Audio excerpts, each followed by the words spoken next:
আসসালামু আলাইকুম। ওয়ালাইকুম আসসালাম। কেমন আছেন? হ্যাঁ, ভালো। আপনি? আলহামদুলিল্লাহ। আচ্ছা, আপুর নামটা জানতে পারি? না বললে হয় না?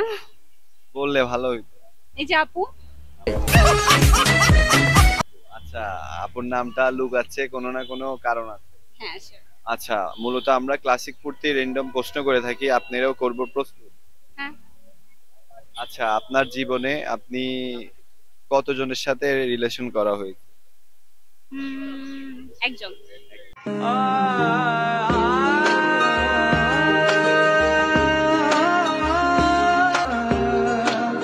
এখনো আছে? এটা বলা যাবে না।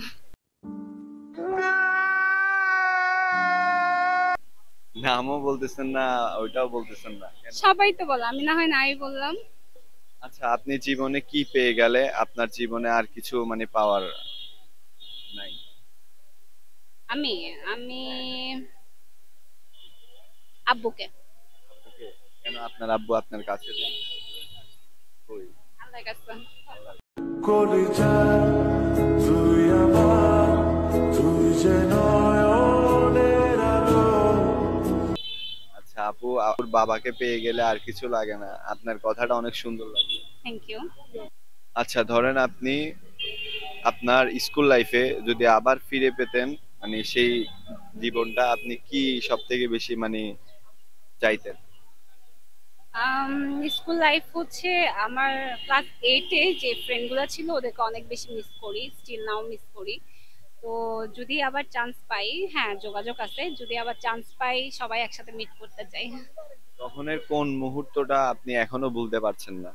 উম, অনেক কিছুই তো, বিশ্ব সাহিত্য কেন্দ্রে বই পড়া, গার্লস গাইড করা, এভরিথিং। প্রেম করা? না, তখনও প্রেমে যায় নাই তখনো। কেন, স্কুল লাইফের রিলেশন বলে সব থেকে মানে ভালো একটা মুভমেন্ট হয় আর কি। অ্যাকচুয়ালি তখন থেকে স্টার্ট হয় নাই। তো আমার ভাগ্যে ছিল না, আশেপাশে ফ্রেন্ডরা করছে, তো আমার কাছে ছিল না। আচ্ছা, স্কুল লাইফে অনেকগুলা ছেলেরা মিলে ছুটির পরে মেয়েদেরকে বিরক্ত করে, ওইরকম আপনার কখনো হয়নি? হ্যাঁ হইছে, বাট সবচেয়ে মজার ছিল আমাদের স্কুলে, আমাদের হচ্ছে আলাদা ছিল গার্লস স্কুল বয়েজ স্কুল। তো ছেলেরা দেখতাম যে ব্যাগ নামাই ফেলতো উপর থেকে জানলা দিয়ে, আর নিচে থেকে চলে যাইতো। তো ওই জিনিসটা ভালোই লাগতো যে হ্যাঁ চুরি করতেছে, আর আমরা চোর চোর করে চিল্লাইতাম আমাদেরকে যে হ্যাঁ। আপনাকে অসংখ্য অসংখ্য ধন্যবাদ, এত সুন্দর মূল্যবান সময় ব্যয় করেছেন, থ্যাংক ইউ। Thank you.